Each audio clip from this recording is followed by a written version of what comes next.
views and opinions expressed do not necessarily reflect those of Access Fort Wayne, the Allen County Public Library, or any other supporting groups. If you'd like to produce a show, call us at 260-421-1250.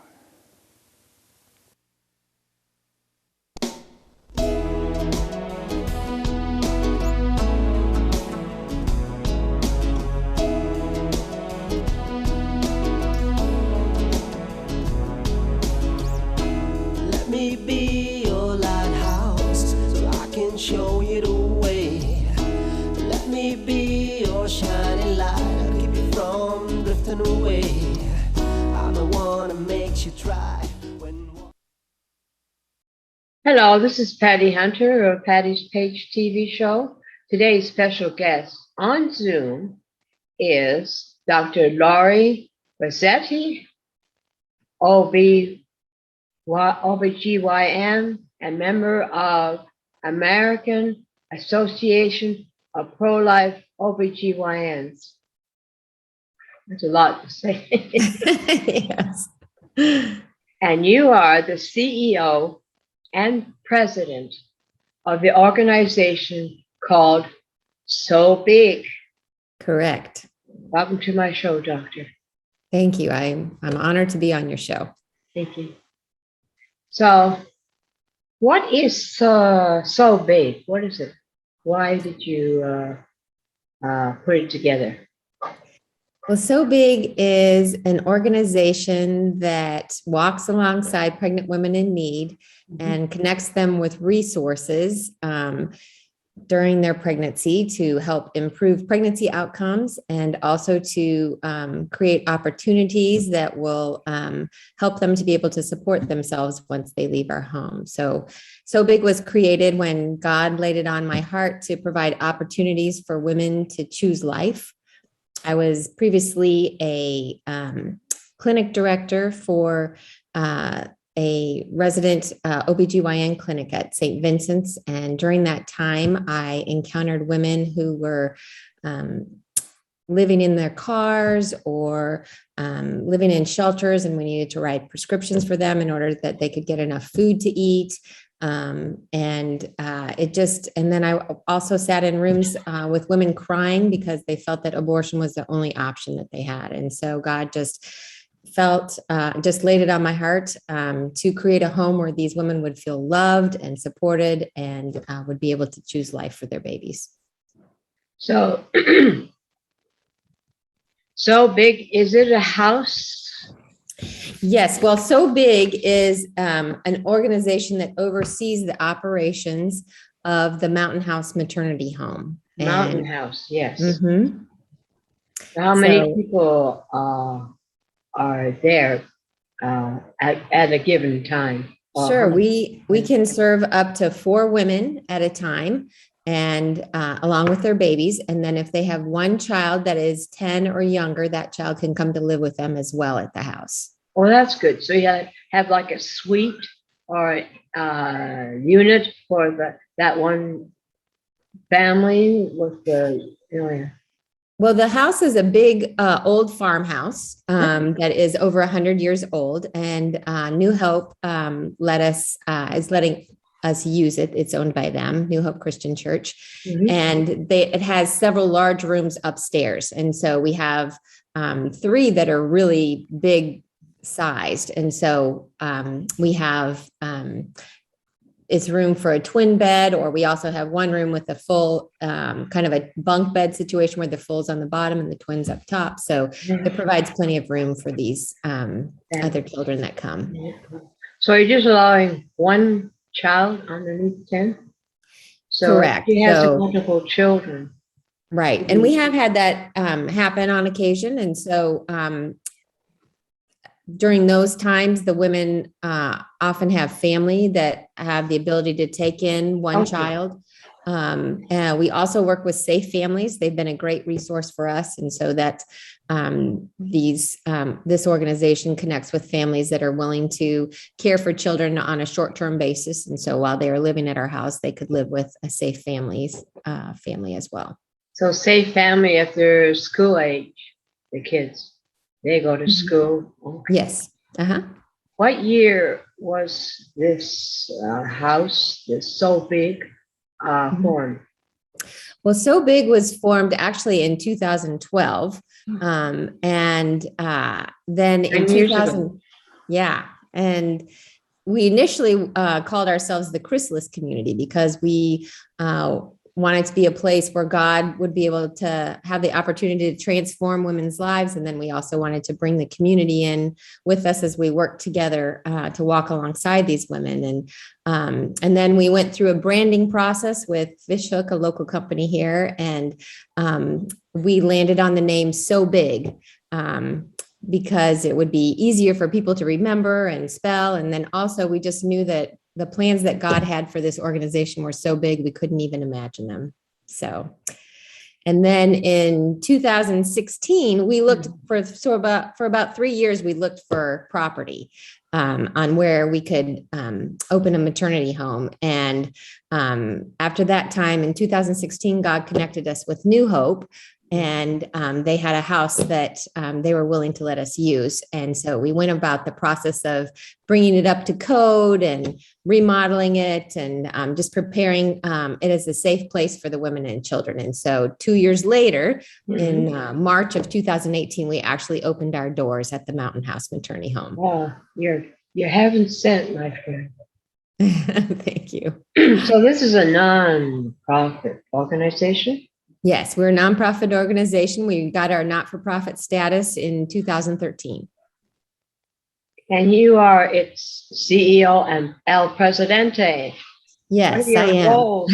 What does a CEO and president do for you? Well, in my position, I oversee the function of our governing board of directors. I also oversee the operations of the Mountain House and communicate on a regular basis with our executive director there. I also oversee the fundraising and the fundraising events that we have, and I manage our finances. And so my hands in just about everything there.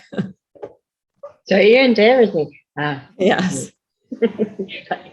Anyways, I'm so thrilled that you guys. Do you have more than one house, or are you going to make more around the state where you're at? Where are you? We are currently in Whitestown, Indiana. So just a little bit north and west of Indianapolis. Right. Our goal is to have multiple locations. So we feel like over the last several years, we've established the template of what we want our houses to look like. And so now we're starting to focus on just establishing a broader fundraising base so that we actually have the money to provide for more than one home. So how do you reach out to the mothers? How do they find you? Word of mouth?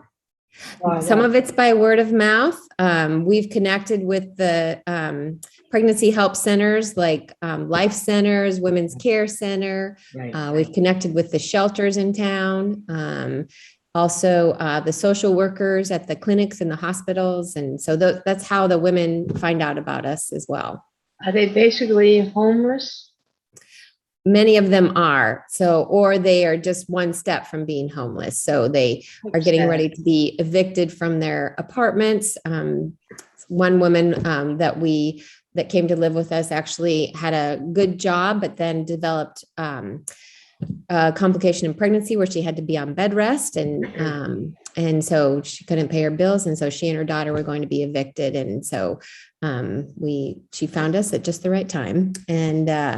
And then we just have women that are kind of surfing from couch to couch, or we do have women that are living in shelters and don't have a stable home. And so those are where a number of our women have come from.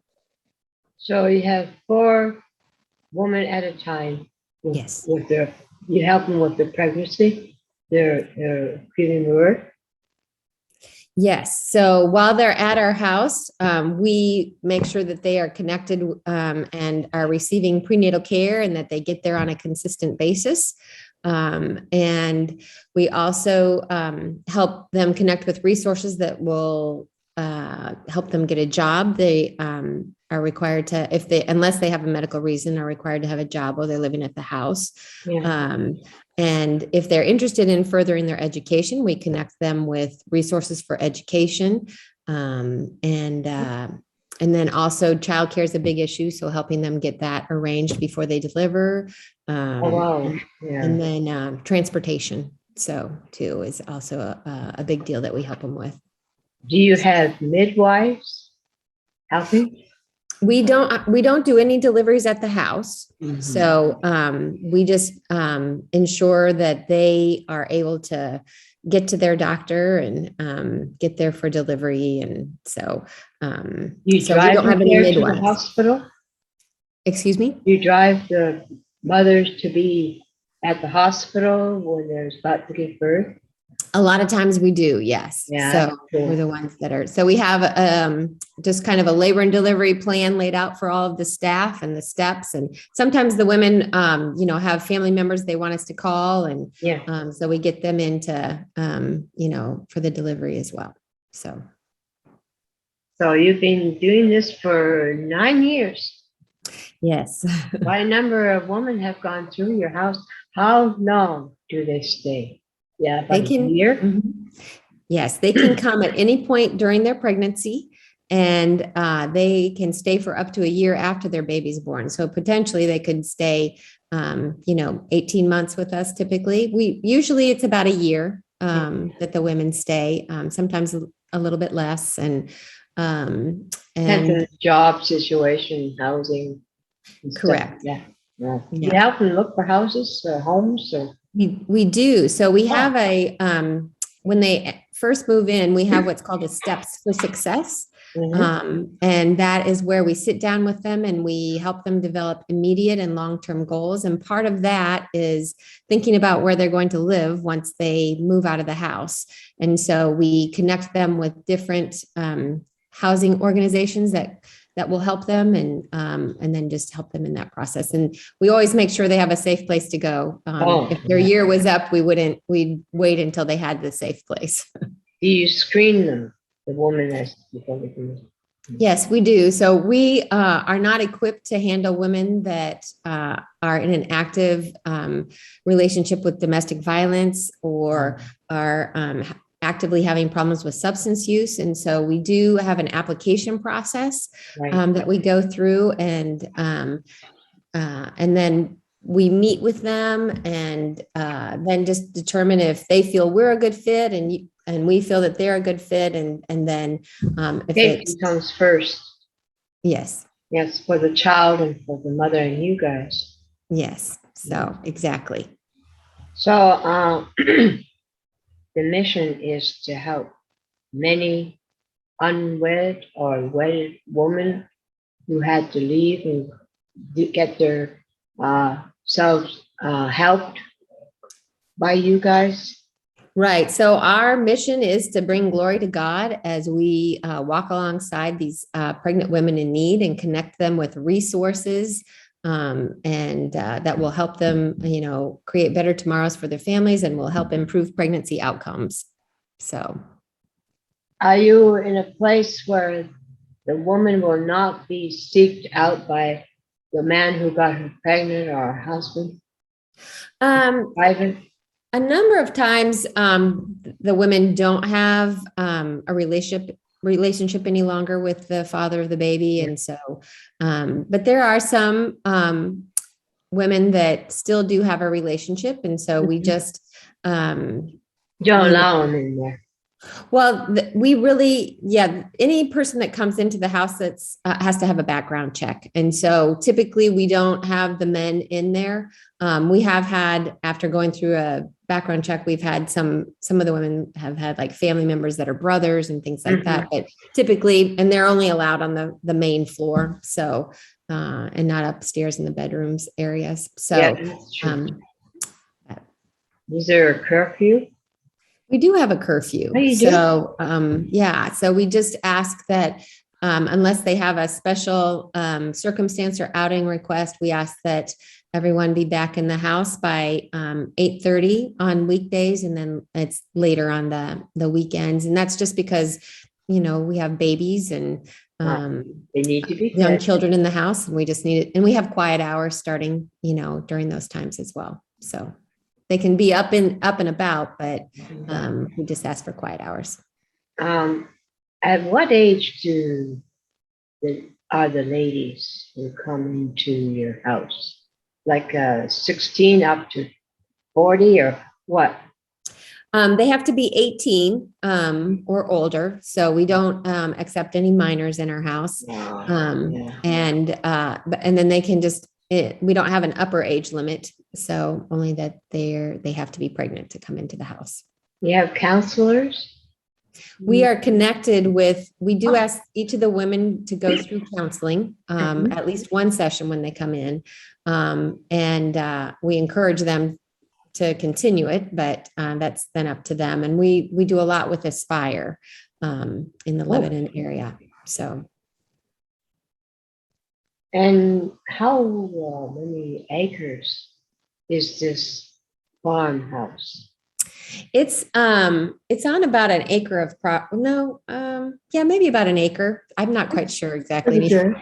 So, but it's a big spacious area. So we have a swing set for the kids, and we have a garden that we produce festivals in the summer, and we have a patio with picnic areas, and then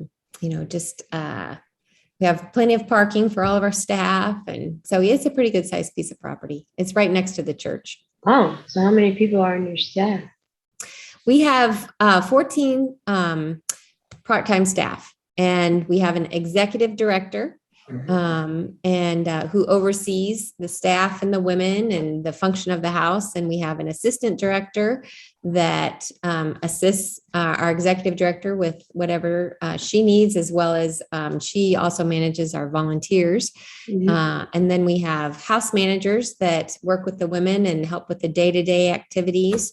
And we have meal managers that help the women. They come in at 5 and help the women with prep for the meal. And they do devotions, help with cleanup, and then just create a community environment for our community meal that we have in the evenings every night. So, and then we have evening managers that are there for any emergencies or any needs the women's may have overnight. Is this all volunteer? No, these are our paid staff. So how do you get fundraising for your home? So our fundraising is mainly through private donors. Right. We do have a big event every fall, which we just had at the beginning of October, where we bring in about half of our operating costs. That's good. And then we did just receive like a matching grant with Boone County Foundation, Boone Community Foundation. They have been very supportive of us. And then different organizations and churches also support us pretty regularly as well. You should come around our area for Wayne, Allen County. We could use it here too. Well, we will look into that. I don't know how much it's going to cost to have a house out here, but I'm sure you'd be able to find a place that's suitable around here. Apolog. Say the complete thing. Sure. It's the American Association of ProLife OB-GYNs. So how did you get involved with them? So I got involved with them when I just had encountered some situations where I met with some women and offered them resources, and just they still felt couldn't kind of see beyond their circumstances and still proceeded with an elective abortion. And it just broke my heart. And so I just felt that God laid it on my heart that I needed to do more beyond just So Big in the Mountain House. And so I have a good friend who's the chairman of the Apolog, and I connected with her, Dr. Christina Francis. And I had her on my show. She's from Fort Wayne. Yes, she is. So, and she and I met during her training, and I just told her that I wanted to become more involved, and and to just be part of this bigger movement where, we as OBGYNs can educate patients and the public about the effects of abortion and then just work to really provide the best care for both mom and baby. My late Aunt Anne in Toronto, was an OB-GYN, but she was an abortionist. Mm-hmm. This was many moons ago in the 50s and 60s. I was so against what she was doing. Mm-hmm. I became a part of Birthright in Toronto. And I was Roman Catholic, I'm now Lutheran, but I went door to door talking about, what's happening with abortion and all that. But, anyways, some will listen. Mm-hmm. Yeah, it's so rampant up there in Canada. Sad. Anyways, I am now with Lutherans for Life. Yes. Here, I've been with these people for 12 years. I'm its media director. That's wonderful. And we have people coming to speak to our group every month Mm-hmm. when we have our meetings. So I'm hoping that you can be able to make it. You think you Well, I could- did come. I came a couple months ago. Oh, yeah. Hello. Brain fog. That's all right. I had COVID and my brain has not been since normal. I know. Yes, that's Do you have COVID? often. I did. I was vaccinated and I received it. I got it as well. And it does take a while for your mind to kind of come back. My mind's gone. It's already left. It took its suitcase and left. I go, oh, okay. So I would like to thank you, dear, for being on my show. I would like to have you back on my show because half an hour is running by quickly.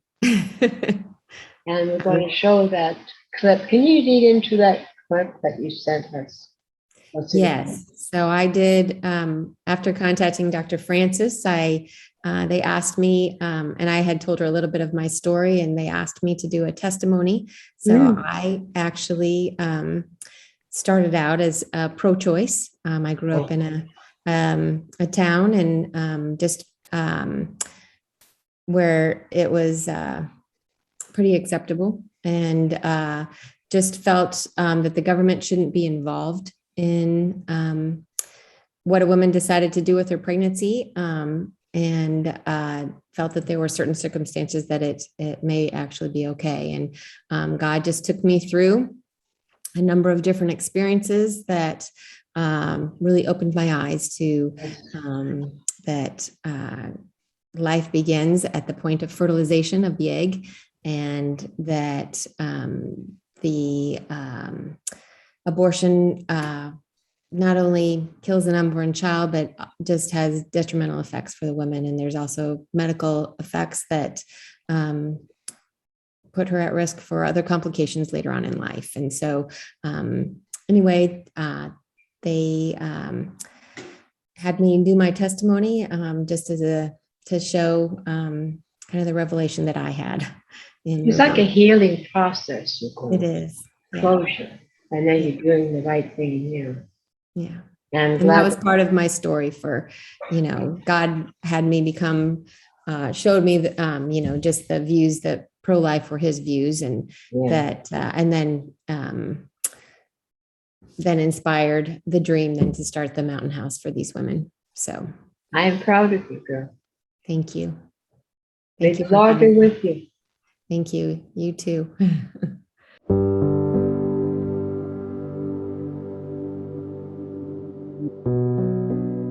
I'm Dr. Lori Buzzetti, and I'm an obstetrician gynecologist. I believed that the government shouldn't have a say in what a woman did with her pregnancy. I felt that abortion shouldn't be used as a form of contraception, but there were certain circumstances where I felt that it was acceptable for a woman to undergo an elective termination.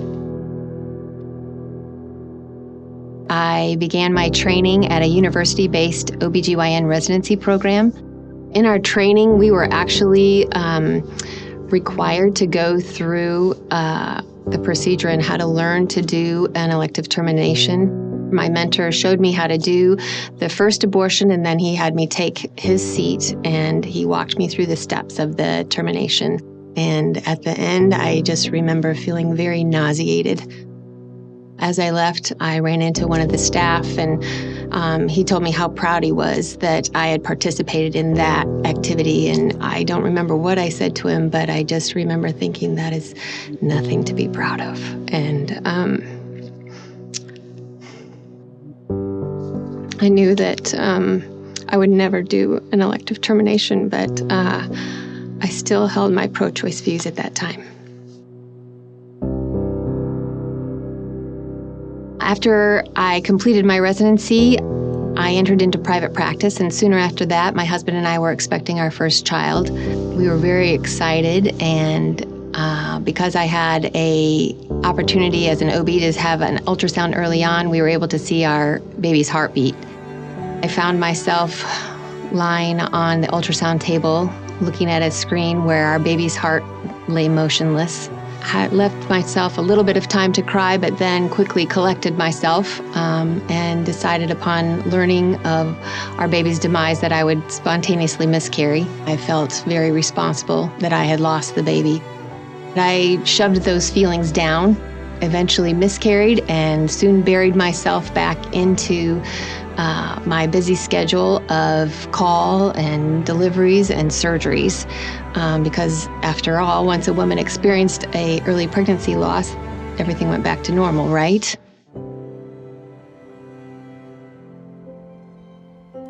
The next 6 months became more and more difficult for me to go to work.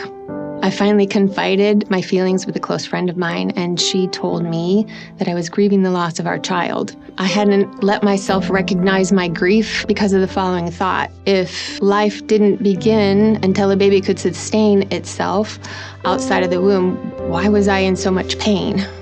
So my pro-choice stance started to crack. As I continued on in my practice, I was given a new set of eyes with these revelations, and I began seeing the brokenness that these terminations were causing. And it has just made me realize that as obstetricians, we need to stop being complacent and allowing these babies to be disregarded. When we completed our medical training, we took an oath to do no harm. And in what I have seen, there are 2 of our patients that are suffering when we allow elective terminations. It's time for us to really take a hard look at what our profession is doing and advocate for our patients' health and well-being. I would invite you to join me as we hold out our hands to help the most vulnerable in our society, our unborn children.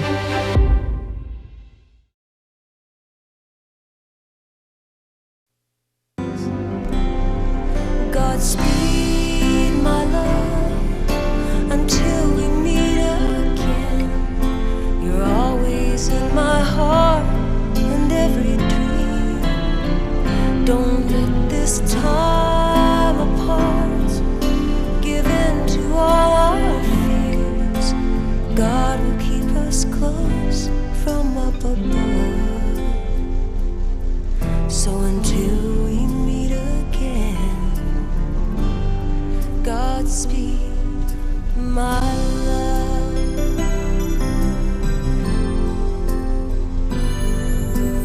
God is with us always for the rest of our lives.